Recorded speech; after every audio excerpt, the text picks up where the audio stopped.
Muhammad wa ala ali Muhammad fil alamin innaka Hamidum Majid. Ya ayyuhan nasu taqu rabbakumul ladzi khalaqakum min nafsin wahidah wa khalaqa minha zawjaha wa batha minhuma rijalan katsiran wa nisaa'a wattaqullaha alladzi tasaaluna bihi wal arham innallaha kana 'alaikum raqiba. Wa qala Allah Ta'ala ya ayyuhalladzina amanu taqullaha wa qulu qawlan sadida yuslih lakum a'malakum wa yaghfir lakum dhunubakum wa may yuti'illaha wa rasulahu faqad faza fawzan 'azima. Puji syukur kehadirat Allah dengan mengucapkan alhamdulillahirabbil alamin. Bersalawat kepada Nabi dengan mengucapkan Allahumma salli ala Muhammad wa ala ali Muhammad fil alamin innaka Hamidum Majid. Mudah-mudahan Allah melimpahkan rahmat dan karunia-Nya kepada kita semua. Allah berkahi hidup kita. Allah jadikan rumah tangga yang sakinah mawaddah warahmah, anak-anak yang saleh dan salihah, orang-anak keluarga yang taat kepada Allah dan istiqamah dalam menjalankan kebaikan dan ketaatan kepada Allah. Dan insyaAllah kita semua husnul khatimah. Amin ya rabbal alamin. Baik Bapak Ibu sekalian yang berbahagia, di dalam hadis baginda Nabi Muhammad SAW yang diriwayatkan oleh Imam Ahmad Ibn Hanbal, kemudian Abu Daud, Ibnu Majah, Al-Hakim dalam Al-Mustadrak. Qala Nabi SAW, inna baina yaday sa'ah fitanan qaqita'il laili yusbihur rajul mu'min fiha mu'minan wa yumsi kafiran. Kemudian wa yumsi kafiran wa yusbih wa yumsi mu'minan wa yumsi kafiran. Al-qa'id fiha khairun minal qa'im wal qa'im khairun minal mas wal mashi fiha khairun minas sa'i. Fakassaru kisikum wa qatta'u autarakum wadribu bisuyufikum alhijarata fa in dakhala ala ahadikum falyakum ka khairi ibni adam. Kata Nabi, sesungguhnya menjelang datangnya hari kiamat akan bermunculan fitnah-fitnah, dan fitnah-fitnah yang besar bagi umat muslim. Bagaikan malam yang gelap gulita. Pada pagi hari mereka beriman, maka malamnya mereka menjadi kafir. Sebaliknya, ketika malam mereka beriman, paginya mereka menjadi kafir. Dan kemudian orang-orang yang duduk saat itu lebih baik daripada orang-orang yang berdiri. Orang yang berdiri lebih baik daripada orang-orang yang berjalan. Orang yang berjalan lebih baik daripada orang-orang yang berlari. Maka patahkanlah busur-busur kalian, putuskanlah tali-tali busur kalian, dan pukullah pedang-pedang kalian ke batu. Jika salah seorang di antara kalian dimasukkan fitnah, maka jadilah seperti salah seorang anak Adam yang paling baik. Hadis diriwayatkan oleh Imam Ahmad Ibn Hanbal, Imam Abu Daud, Ibnu Majah, Al-Hakim dalam Al-Mustadraknya. Penjelasan daripada hadis ini menurut para ulama, ketika di akhir zaman itu, kehidupan itu manusia berada dalam kondisi yang terombang-ambing. Ketidakjelasan antara kebaikan dan keburukan itu menjadi patokan. Maka jika ketemu kita dengan kondisi seperti ini, kata Nabi, jadilah seperti anak Adam di antara salah satu di antara keduanya. Terjadi pertikaian antara anak Nabi Adam, antara Habil dan Qabil. Maka jadilah yang terbaik di antara keduanya. Sehingga kata para ulama yang terbaik itu adalah Habil, maka jadilah seperti Habil. Maksudnya apa? Berdiri pada posisi yang terbaik. Meskipun ketika itu menjadi manusia yang paling aneh di tengah kebaikan tersebut. Artinya, kelak di akhir zaman kebaikan itu adalah sesuatu yang aneh. Hanya dimiliki oleh orang-orang yang beriman, yang dekat dengan Allah. Maka disebutkan oleh Nabi, ada orang-orang yang mengaku berislam, Malam hari mereka beriman, pagi hari mereka kafir. Paginya mereka beriman, malamnya mereka kafir. Maksudnya begini, ada orang-orang yang mudah menggonta-ganti keimanan mereka kepada Allah. Di mana ada kepentingan kami tak beriman, di mana tidak ada kepentingan kami beriman. Begitu sebaliknya. Ketika mereka penting dengan ayat Al-Quran, mereka beriman kepada Allah. Ketika mereka tidak penting dengan ayat Al-Quran, mereka menolak. Ketika ayat Al-Quran itu sejalan dengan keinginan mereka, mereka imani. Ketika mereka tidak sejalan atau ayat tidak sejalan dengan keinginan mereka, mereka ingkari. Sehingga bermunculan orang-orang yang kafir min ba'dihim. Nu'minu bi ba'din wa nakfur bi ba'd. Kami beriman kepada sebagian dan kami kufur kepada sebagian. Sehingga tidak salah kelak di akhir zaman, kata Nabi, sulit mencari orang-orang yang betul-betul beriman kepada Allah. Sehingga yang terjebak dalam kondisi-kondisi seperti ini, kata Nabi, mereka yang terjebak dalam fitnah seperti ini, maka berdirilah pada posisi yang sesungguhnya, yang berpegang teguh kepada Al-Quran dan Sunnah. Maka ketika Nabi berkata kepada kita semua dalam hadisnya, aku tinggalkan dua perkara yang jika kalian berpegang teguh dengan dua perkara tersebut tidak akan tersesat. Maksudnya apa? Al-Quran dan Sunnah.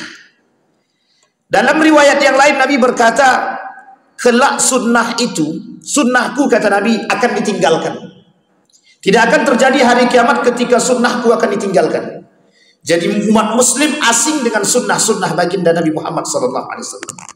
Ketika umat muslim tak mau lagi menjalankan sunnah-sunnah Nabi. Atau justru sebaliknya, sunnah itu justru bukan dikerjakan tapi justru diingkari. Bapak ibu sekalian yang berbahagia, bukan tanpa sebab Nabi mengatakan demikian. Karena kemunduran pemahaman dan nilai-nilai agama serta kebodohan terhadap akidah-akidah yang benar dan keislaman yang baik, ini menjadi poin. Ketika Nabi berkata diangkat orang berilmu, yurfa'ul ilma wa yathbutul jahlu. Ketika orang-orang berilmu diangkat kemudian yang tersisa adalah kebodohan, kata Nabi. Itu adalah indikasi akan bermunculannya orang-orang yang bodoh atau mengaku alim. Orang-orang yang mengaku alim, orang-orang yang menganggap diri dia alim, pada hakikatnya mereka tidak alim. Terkhusus dalam bidang agama. Kenapa? Karena justru kelak di akhir zaman, kata Nabi, yang akan mengantarkan kepada kehancuran atau mereka yang akan mengantar kepada pintu neraka Jahannam. Du'atun ila abwabi Jahannam. Ini bagian daripada fitnah. Maka kata Nabi, salah satu fitnah yang nampak kelak adalah orang-orang yang mengaku beriman kepada Allah, pada hakikatnya mereka tak beriman kepada Allah. Bermunculan orang-orang yang mohon maaf mengaku beriman kepada Allah di siang hari atau di pagi hari, tapi malam harinya justru mereka kembali kepada kekufurannya. Kita lihat sekarang, seberapa banyak hari ini manusia, mungkin ini bukan cocokologi, tapi berdasarkan pengamatan kita masing-masing, berapa banyak orang yang hari ini meremehkan nilai-nilai agama. Berapa banyak orang hari ini yang tidak mau kembali kepada nilai-nilai agama, gengsi. Betapa banyaknya orang hari ini lebih kembali kepada apa yang menjadi keinginan dan kepentingan, tanpa mau bersandar kepada pemahaman agama yang baik dan benar. Maka tak salah ketika Nabi mengatakan kembalinya orang-orang kepada kekufuran. Dalam arti lain adalah banyak orang meninggalkan yang disebut dengan nilai-nilai agama. Kemudian seorang penyeru Rasulullah SAW berseru. Kata beliau, salat berjamaah. Lalu kami berkumpul bersama Rasulullah SAW. Kemudian beliau berkata, sesungguhnya tidak ada seorang nabi pun sebelumku, melainkan wajib baginya untuk menunjuki umatnya kepada kebaikan yang ia ketahui, dan memberikan peringatan kepada mereka dari kejelekan yang ia ketahui.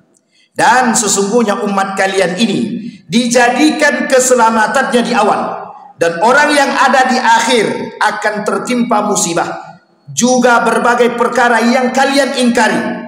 Dan datanglah kepada mereka fitnah, sebagiannya menjadi lebih ringan, sebagiannya menjadi lebih besar. Lalu seorang yang mukmin berkata, ini. Maka barang siapa ingin diselamatkan dari neraka dan dimasukkan ke dalam surga, maka hendaklah kematian mendatanginya dalam keadaan dia beriman kepada Allah. Hadis ini bukan tanpa sebab. Saking banyaknya fitnah akhir zaman yang mengajak kepada kekufuran, ketakutan Nabi terhadap umatnya adalah takutnya kembalinya para umat-umat tersebut kepada kekufuran. Kita akan lihat Bapak Ibu. Berapa besarnya persoalan TBC. Tahu TBC Bapak Ibu? Tahayul, bid'ah, khurafat. Kemudian apa lagi? Oh, ini semua TBC. Kesyirikan. Itu semua mengantarkan kepada kekufuran. Orang yang meninggalkan dosa, menganggap dosa besar menjadi dosa yang biasa, kufur. Mempertuhankan manusia, kufur. Dan perbuatan-perbuatan yang lain yang sederhana mengantarkan kita kepada kekufuran. Ingat, poinnya adalah akidah. Sehingga bukan tanpa sebab ketika Nabi menyampaikan ini, ketakutan Nabi, saking tahunya Nabi, bahwa keadaan di akhir zaman itu banyak yang kembali kepada kekufuran. Maka ibu bapak ibu sekalian yang berbahagia, inilah yang kemudian menjadi pusat perhatian Nabi. Sehingga ketakutan Nabi terhadap yang akan menimpa umatnya kelak di akhir zaman, Nabi sampaikan. Apa tujuan Nabi menyampaikan ini? Agar kita yang mendengar menjadi orang-orang yang berilmu dan kembali kepada yang dikatakan oleh Nabi. Bersegeralah kalian sholat. Artinya apa? Jadilah orang yang ketika itu berpegang teguh pada nilai agama, terkhusus sholat. Karena kalau orang yang berpegang teguh pada sholat itu tidak mungkin goyang, yang benar sholatnya. Kalau tidak benar sholatnya juga goyang. Kenapa begitu? Karena banyak yang sholat tapi mohon maaf melenceng juga. Ini poin penting bagi kita. Artinya apa? Memahami bentuk nilai hukum daripada sholat yang benar itu adalah kewajiban. Agar kita bisa bertahan dan berpegang teguh dan istiqamah daripada itu. Sampai-sampai Nabi berkatakan begini. Mohonlah perlindungan kepada Allah dari segala fitnah. Yang nampak darinya dan yang tersembunyi. Ta'awwadhu billahi minal fitani ma zahara minha wa ma batan. Maka mintalah kepada Allah, takutlah kepada Allah, dan memohon kepada Allah agar Allah menjauhkan kita daripada fitnah-fitnah kelak yang terjadi di akhir zaman. Bapak ibu sekalian yang berbahagia, kalau kita merujuk kepada pemahaman tentang fitnah-fitnah akhir zaman hari ini Bapak ibu, apa yang dikatakan Nabi mulai terbukti sedikit demi sedikit. Ini bukan cocokologi. Kenapa? Karena pengamatan keadaan. Kita ambil contoh misalkan ketika perzinahan, kita ambil contoh misalkan riba, kita ambil contoh dari perbuatan-perbuatan yang lain, bercampurnya laki-laki dan perempuan menjadi satu fitnah. Dan itu yang terjadi Bapak Ibu. Salah satu fitnah yang menjadi bukti hari ini, mohon maaf Bapak Ibu, ketika berantemnya, bertikainya saudara dengan saudara hanya karena tahta, jabatan, harta, wanita, dan apa yang mereka ingin miliki. Bayangkan Bapak Ibu sekalian yang berbahagia, ketika Nabi berkata kelak di akhir zaman harta itu menjadi rebutan, maka mereka tidak akan melihat apakah mereka itu saudaraku atau bukan saudaraku. Itu akan menjadi persoalan. Sama ketika Nabi berkata tentang masalah tahta, kekuasaan. Bayangkan kelak, kata Nabi, kekuasaan itu menjadi rebutan. Sehingga mohon maaf, mau dia adikku, mau dia abangku, mau dia kakakku, kekuasaan itu menjadi rebutan. Kita lihat betapa mudahnya orang bertikai hari ini hanya persoalan kekuasaan. Itu kalau bukan karena dha'ful iman, kelemahan iman. Kembali kepada poin yang tadi, saking lemahnya iman, sehingga mohon maaf merebutkan kekuasaan dan tahta, merebutkan kekuasaan dan harta. Apa yang mereka harapkan dari tahta dan kekuasaan? Penghormatan, penghargaan dan kekuasaan. Kalau bukan itu tidak ada. Mereka hanya berharap kami jadi orang yang berkuasa dan kuat agar orang menghormati kami, menghargai kami, dan kami bisa memiliki apapun yang kami inginkan. Kita lihat kasus raja-raja hari ini. Kelihatan, lihat bagaimana megahnya mereka. Raja Harun Ar-Rasyid atau Sultan Harun Ar-Rasyid diperingatkan oleh orang yang gila tentang kematian dan tidak dibawanya semua yang dia miliki, menangis. Raja hari ini ketika diperingatkan akan kematian, mereka berkata, kami lebih mengerti daripada Anda. Coba bayangkan. Maka Bapak Ibu sekalian yang berbahagia, salah satu yang nampak hari ini adalah, yang menjadi sorotan kita hari ini adalah kerajaan-kerajaan yang berdiri tegak di tengah, mohon maaf, umat muslim hari ini. Berapa banyak kerajaan-kerajaan negara yang dengan kerajaannya kaya. Kita lihat Saudi Arabia, kemudian Brunei Darussalam, kemudian kerajaan-kerajaan yang lain, Qatar. Semua memiliki kekayaan yang melimpah. Mohon maaf, tidak bisa kita berbicara di situ tentang rasis. Oh, yang kaya harus berbaur dengan yang miskin, yang miskin harus berbaur dengan yang kaya. Tidak. Yang kaya akan mencolok akan kekayaannya, yang miskin akan mencolok dengan kemiskinannya. Bayangkan ketika posisi di akhir zaman, kata Nabi, kekayaan menjadi salah satu harapan. Kekayaan menjadi satu harapan agar mereka dihormati. Kekuasaan akan diperebutkan agar mereka dihargai dan dihormati. Dan itu menjadi persoalan. Uniknya, Nabi berkata, akan terjadi pertikaian di antara mereka. Akan terjadi pertikaian, perebutan kekuasaan, runtuhnya Daulah Umayyah, Daulah Abbasiyah, Daulah Utsmaniyah. Bukan tanpa sebab, bukan disebabkan oleh faktor eksternal seutuhnya, tapi juga disebabkan oleh faktor internal. Maka yang kita takutkan hari ini, Bapak Ibu, dari satu riwayat yang disampaikan oleh baginda Nabi Muhammad SAW. Apa kata Nabi? Di dalam hadisnya kata Nabi, yang artinya 3 orang yang merupakan putra khalifah itu saling bertikai. Meskipun hadis ini diperdebatkan oleh para ulama. 3 orang yang merupakan putra khalifah itu saling bertikai memperebutkan harta kekayaan dan kekuasaan. Harta itu tidak akan menjadi milik salah satu di antara ketiganya. Kemudian muncullah panji hitam dari arah timur. Mereka akan membunuh kalian dengan cara yang belum pernah dilakukan oleh umat manusia. Kemudian ia menyebutkan sesuatu yang akan tidak menghafalnya. Kemudian Nabi berkata, jika kalian melihatnya, maka berbaiatlah walaupun dengan cara merangkak di atas salju. Ia adalah Khalifah Allah Al-Mahdi. Bapak Ibu sekalian yang berbahagia, oleh sebagian ulama mencoba melihat fenomena ini. Salah satu fenomena ini yang mereka lihat adalah pada kerajaan Saudi Arabia. Kenapa demikian? Karena di tengah arus liberalisme dan sekulerisme yang masuk kepada Saudi Arabia hari ini, itu sungguh sangat menakutkan. Ketika proyek-proyek yang dibangun oleh Muhammad bin Salman itu justru mengajak atau mengantar untuk jauh daripada Allah. Kita lihat, ketika perempuan diberikan kebebasan, ketika mohon maaf fitnah-fitnah yang terjadi di Saudi Arabia, mereka buat replika Ka'bah, berjoget, kemudian ada studio-studio, ada tempat perjudian dan lain sebagainya di Saudi Arabia. Bukan, ini kita tidak sedang menjelekkan Saudi Arabia, tapi kita sedang melihat fenomena yang terjadi di sana. Artinya apa? Ini sistem kekerajaan. Artinya apa?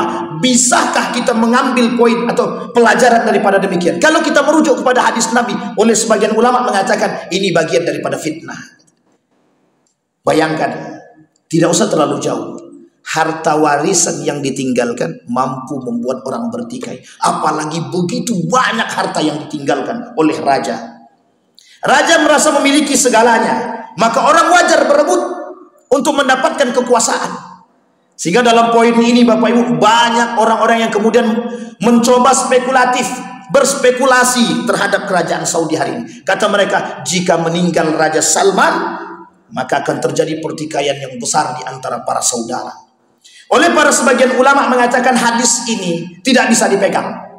Ada yang mengatakan hadis ini mungkar, tertolak. Tapi ada yang mengatakan hadis ini dhaif. Oleh Ibnul Qayyim Al-Jauziyah, hadis yang dhaif dan lemah bisa diambil sebagai motivasi, tapi tidak bisa diambil sebagai alasan. Memang sebagian golongan menolak mentah-mentah hadis dhaif, dhaif jiddan, lemah banget, dan kemudian hadis palsu. Mereka tidak bisa menerima hadis tersebut. Tapi sebagian yang lagi itu mengatakan boleh hadis dhaif atau hadis lemah itu diambil manfaat, faidah serta motivasi. Tujuannya apa? Untuk melihat. Tujuannya apa? Agar mendapat keberkahan. Tapi Bapak Ibu sekalian yang berbahagia, terlepas daripada pertikaian hadis ini dhaif atau dhaif banget atau mungkar, kita lihat fakta daripada apa yang terjadi hari ini. Perebutan kekuasaan di Saudi Arabia itu menjadi poin dan begitu diseriusi oleh para pengamat politik hari ini. Bisa kita lihat betapa perang dingin antara, mohon maaf, mereka di dalam untuk merebutkan kekuasaan. Karena mohon maaf, setelah ini itu akan menjadi pelajaran bagi mereka. Ketika Raja Salman masih hidup, bayangkan arus liberalisme dan sekulerisme oleh Muhammad bin Salman begitu kencang masuk ke dalam. Sehingga mohon maaf, Bapak Ibu kalau datang berangkat umroh, itu mohon maaf, perempuan sudah banyak pakai celana lepis. Itu orang asli Arab. Dan ini nyata Pak. Dan sekarang itu boleh masuk untuk ziarah orang-orang non-muslim. bisa masuk baik ke Mekah maupun ke Madinah. Ini bukan fitnah, karena kita melihat dengan mata kepala kita sendiri. Bayangkan, artinya apa? Ketika tanah suci sudah dimasuki oleh orang-orang yang tidak beriman kepada Allah, ini menjadi poin penting bagi kita dan perhatian kita. Artinya kedekatan hari kiamat semakin nampak. Bapak Ibu sekalian yang berbahagia, terlepas daripada benar atau salahnya hadis tersebut, terlepas daripada anggap hadis ini palsu, anggaplah hadis ini palsu, tapi kita lihat fenomena, kita melihat fenomena betapa dulunya Mekah dan Madinah diharamkan bagi non muslim. Ada sebab pada masa Daulah Abbasiyah diusir semua orang kafir masuk ke dalam Mekah dan Madinah, tidak boleh masuk, tidak boleh tinggal di situ. Bukan tanpa sebab, karena orang ketika itu, mohon maaf, dari kalangan Yahudi dan Nasrani, kerjaannya bikin rusuh dan rusak. Termasuk orang-orang munafik yang berada di kalangan umat muslim ketika itu. Diusir, dihabisi, sampai mereka lari tunggang langgang. Tapi hari ini, fitnah itu akan muncul dari arah timur. Bisa dari timur tengah, bisa dari arah timurnya. Bisa dari arah Irak, Kufah, Damaskus, dan lain sebagainya. Bisa juga datang daripada timur tengah itu sendiri. Artinya Bapak Ibu, kita lihat fenomena yang selanjutnya. Ketika minyak menjadi perebutan, dan itu akan menjadi perebutan negara antara satu negara dengan negara yang lain. Ini dalam kacamata politik, bukan dalam kacamata agama. Dalam kacamata politik, perebutan minyak hari ini, itu semua negara yang memiliki minyak akan menjadi negara terkaya. Saudi dulu negara hanya tandus saja. Sekarang dengan ditemukannya minyak, menjadi negara kaya raya. Tapi apa yang diinginkan oleh Muhammad bin Salman hari ini? Mereka mengatakan minyak akan habis dan tidak akan dijadikan pegangan untuk selanjutnya. Salah satu caranya yang akan dia buat adalah membangun pariwisata sebagus mungkin dan seindah mungkin. Sehingga yang diinginkan oleh dia bagaimana menarik turis-turis untuk datang ke negara Arab Saudi. Dan kemudian yang ketiga yang diinginkan oleh beliau, mereka ingin merubah kacamata Eropanya Timur Tengah adalah Saudi Arabia. Artinya apa? Kalau mereka berbicara Eropanya Saudi Arabia, Eropanya Timur Tengah adalah Saudi Arabia, artinya apa?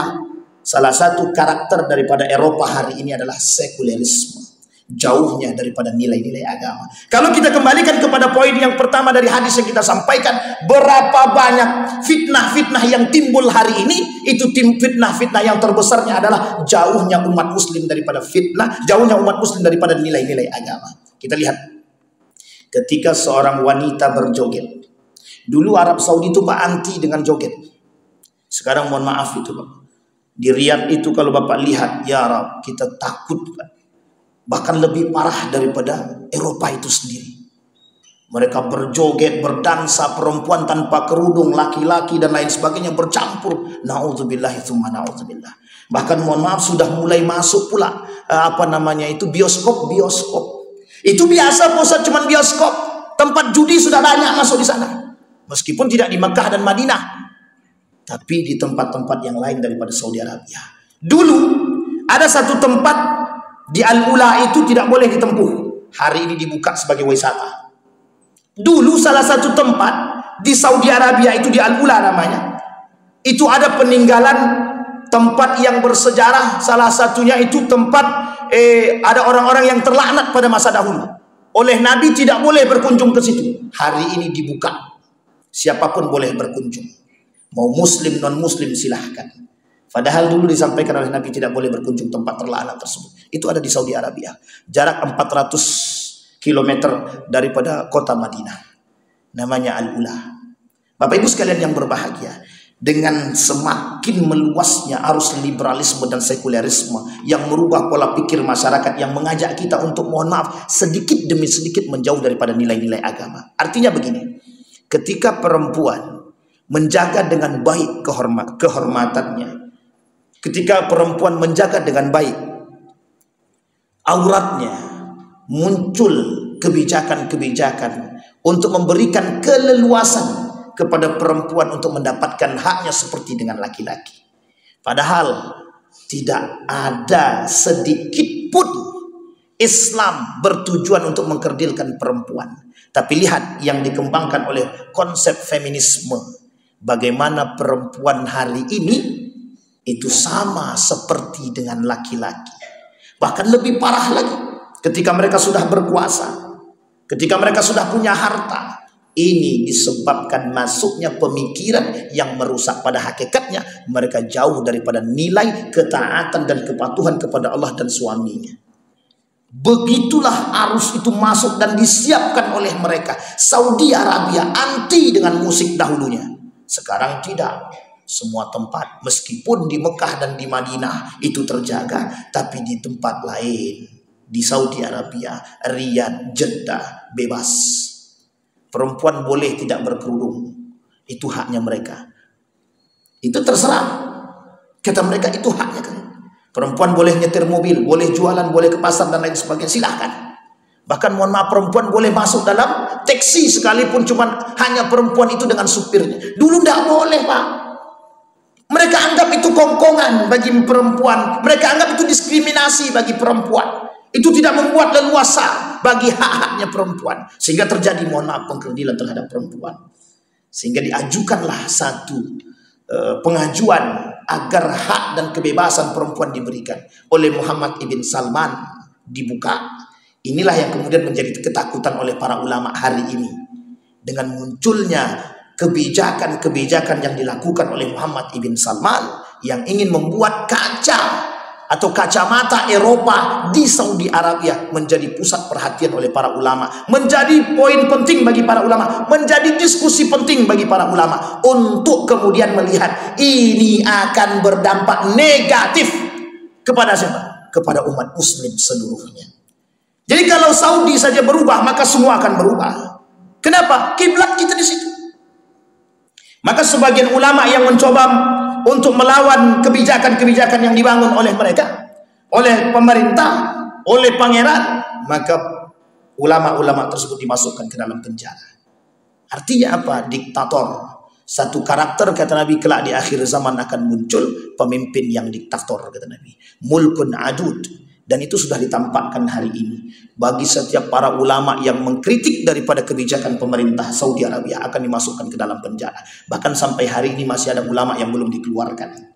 Bahkan sampai hari ini masih banyak buku-buku daripada para ulama yang tidak boleh terbit. Termasuk Syekh Ana Arifi. Seorang ulama ketika itu yang mengkritik dimasukkan pada tahun 2013 dan dikeluarkan pada tahun 2016. Artinya Bapak Ibu sekalian yang berbahagia. Dari indikasi qita'un kaqita'il lail kata Nabi. Akan terjadi di akhir zaman itu kondisinya semua gelap. Artinya gelap di sini adalah semua akan melihat keburukan-keburukan itu berkembang di tengah umat muslim.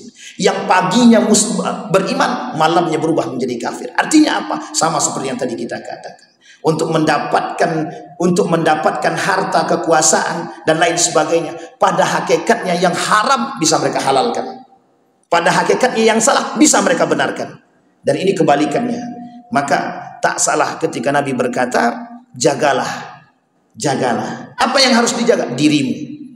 Apa yang harus kita jaga? Diri kita, ibadah kita. Berpegang teguhlah kepada nilai-nilai agama. Karena yang selamat kata Nabi, yang berpegang teguh dengan nilai-nilai agama. Sekarang kita kembalikan kepada kondisi kita hari ini. Melihat di pada sekeliling kita, berapa banyak orang-orang yang mohon maaf. Berapa banyak di antara mereka yang perhatian dengan apa yang kita katakan hari ini. Berapa banyak di antara mereka yang perhatian dengan kondisi seperti ini. Hanya segelintir orang. Yang penting mereka dinabobokkan dengan mohon maaf harta, kekayaan, kekuasaan, jabatan, wanita dan lain sebagainya. Sehingga bisa menyebabkan mereka lalai daripada kewajiban mereka kepada Allah. Inilah yang ditakutkan oleh baginda Nabi Muhammad SAW di akhir zaman. Kata Nabi, di akhir zaman akan terjadi kondisi-kondisi seperti yang tidak diinginkan. Yang kita semua tidak menginginkan itu, tapi kondisi itu pasti terjadi. Mudah-mudahan bermanfaat, mudah-mudahan bisa menjadi perhatian bagi kita. Mudah-mudahan bisa memetik daripada kejadian-kejadian hari ini sebagai motivasi untuk kita semakin dekat dengan Allah dan kita terselamatkan daripada fitnah-fitnah tersebut. Yang dikatakan oleh Nabi dalam hadisnya, berpegang teguhlah, memohonlah kepada Allah agar terlepas daripada fitnah baik zahir maupun batin. Fa'tabiru ya ulil absar la'allakum tuflihun. Assalamualaikum warahmatullahi wabarakatuh.